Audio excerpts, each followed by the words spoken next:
Nilinaw muli ng Israel na ayaw nila ng negosasyon na pansamantala magpapatigil sa sigalot nila kontra Iran. Ang mahalaga ay hindi lang pansamantalang tigil putukan, kundi pigilan ng kalaban na mag-ipon ng lakas, mag-ayos ng kakampi at bumalik ng mas malakas. Ngayong ika-22 ng Abril, 2026, lalo pang binibigyan diin ni Netanyahu ang puntong ito at sinisigurong malinaw sa lahat. Matindi ang pag-atake sa puwersang kaalyado ng Iran sa Lebanon, kaya't nalalagay sa panganib ang 10 araw na tigil putukan.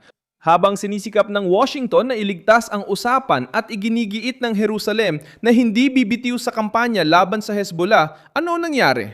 Ikukwento ko na sa iyo lahat ng yan, pero ngayon siguradong gugustuhin mong nakasubscribe ka sa channel para manatiling may alam sa mga nangyayari. Real time na impormasyon, de kalidad na pamamahayag. Tiwala, Milson Alves. Nagdeklara ng tigil putukan noong Abril 16 sa pagitan ng Israel at Lebanon sa tulong ng Estados Unidos para sa negosasyon ng mas matagalang kasunduan, ngunit mahina ang simula nito.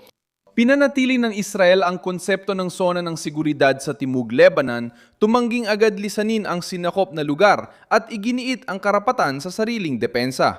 Tinanggihan ng Hezbollah ang anumang kasunduan na magbibigay ng ganap na kalayaan sa mga puwersang Israeli na gumalaw sa loob ng Lebanon. Ang resulta ay isang tigil putukan na parang pansamantalang pahinga lang, hindi totoong kapayapaan. Sino ang nasa gitna nito?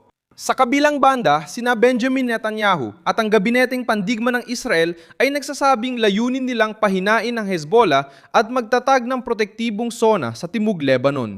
Samantala, ang Hezbollah na suportado ng Iran ay sumali sa digmaan noong Marso 2, ilang araw matapos magsimula ang opensiba ng Estados Unidos at Israel laban sa Iran noong Pebrero 28. Naipit sa presyon ang pamahalaan ng Lebanon. Sa gitna ng pagkawasak sa teritoryo, pangangailangang makipagnegosasyon at panganib ng panloob na sagupaan laban sa isang armadong grupo na nananatiling makapangyarihan sa larangan ng militar at politika. Kailan at saan? Lalo bang lumala ang gusot na ito? Lalo pa itong lumala nang hindi na naging hiwalay ang prente sa Lebanon at direkta na nakialam sa pagsisikap ng Washington at Tehran na magkasundo. Dinala sa Washington ang mga pag-uusap sa pagitan ng Israel at Lebanon na may partisipasyon ng mga opisyal ng Estados Unidos. Ang ugnayan sa pagitan ng Estados Unidos at Iran ay nakadepende noon at nakadepende pa rin sa Pakistan bilang tagapamagitan. Nananatiling nakabinbin dahil sa mga issue sa pagpapayaman ng uranium, blokadang pandagat at kalayaan sa paglalayag. Sa ibang salita, ang krisis ay hindi lang nakapaloob sa isang hangganan. Kumalat na ito sa pagitan ng Tehran, Beirut, Jerusalem, Washington at Islamabad. Paano kumikilos ang Israel? Sa maingat na paghihiwalay ng mga usapin, tinanggap ng Israel ang pansamantalang pagtigil ng direktang komprontasyon nito sa Iran sa ilang pagkakataon. Pero nilinaw nila na hindi kasama rito halos ang Hezbollah. Sinabi pa ni Netanyahu na sinusuportahan niya ang mga taktikal na hakbang ng tigil putukan pero hindi niya binibitawan ang digmaan sa Lebanon. Mahalagang detalye ito. Hindi tinitingnan ng Israel ang Hezbollah bilang isang sekundaryang problema, kundi bilang isang ekstensiyong militar ng Iran sa hilagang hangganan. Kaya para sa Jerusalem, ang isang negosasyon sa Tehran na magpapanatili sa kakayahan ng Hezbollah ay hindi talaga nakalulutas ng problema, kundi ipinagpapaliban lang ito. At bakit ayaw talagang makipagnegosasyon ng Israel? Sa klasikong kahulugan ng salita, dahil ang kalkulasyon ng Israel ay hindi pareho ng kalkulasyon ng Estados Unidos. Ang Washington ay nakatuon sa pagbawas ng pinsala, pag-uusap, pagpapababa ng presyo ng langis, pag-iwas sa mas malaking sagupaan at pagkuha ng konsesyon sa nuklear mula sa Iran. Ang Israel ay may ibang lohika. Kung ang kalaban ay may mga misil pa, estruktura, komando, pera, ruta ng supply at armadong grupong kaalyado sa hangganan, ibig sabihin buhay pa rin ang banta. Para sa gobyernong Israeli, mas masama pa ang kasunduan na mag-iiwan ng ganoong kapangyarihan kaysa digmaan. Dito na papasok ang historical na paliwanag. Sa loob ng mga dekada, umaasa ang seguridad ng Israel sa pag-atake bago lumakas ang banta. Analistas chamam isso Doktrina Begin na tumutukoy sa pag-atake ng Israel sa reaktor ng Iraq sa Osirak noong 1980. Noong panahong yon, kinundena ng mga pandaigdigang organisasyon ang aksyon, kabilang na ang ahensya ng nuklear ng UN. Ngunit nanatili ang mensaheng pampulitika sa Israel na huwag hintayin ang kalaban na umabot sa puntong hindi na sila kayang galawin.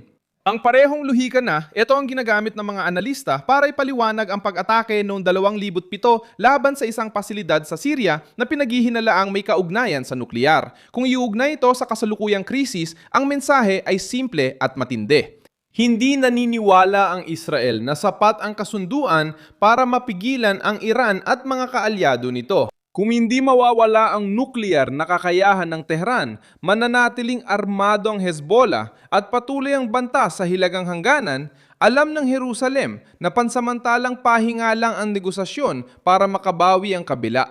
Dahil dito, lagi may balakid sa diplomasya. Hindi lang dahil sa nilalaman, kundi pati sa ganap na kawalan ng tiwala. Ang tiwala ng Israel na magtatagal ang kasunduan at hihina ang kalaban ay wala. Sa katunayan, sa Lebanon, mas mabigat pa ang usaping ito. Ang tigil putukan na pinamagitan ng Estados Unidos ay hindi nag-aatas ng agarang pagbisarma sa Hezbollah na pangunahing gusto ng Israel.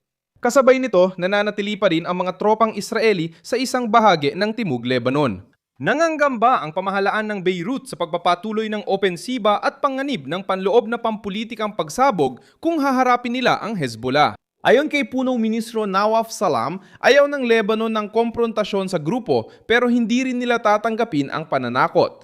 Ipinapakita nito ang deadlock. Hinahangad ng Lebanon ang soberanya, Israel ang ganap na seguridad at tumatangi ang Hezbollah na buwagin sa negosasyon.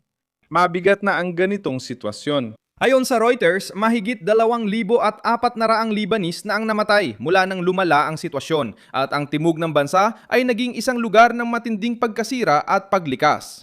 Ito ang dahilan kung bakit abala ang Paris, Washington at iba pang kabisera. Hindi lang ito makataong pangamba, kundi estratehikong pangamba rin.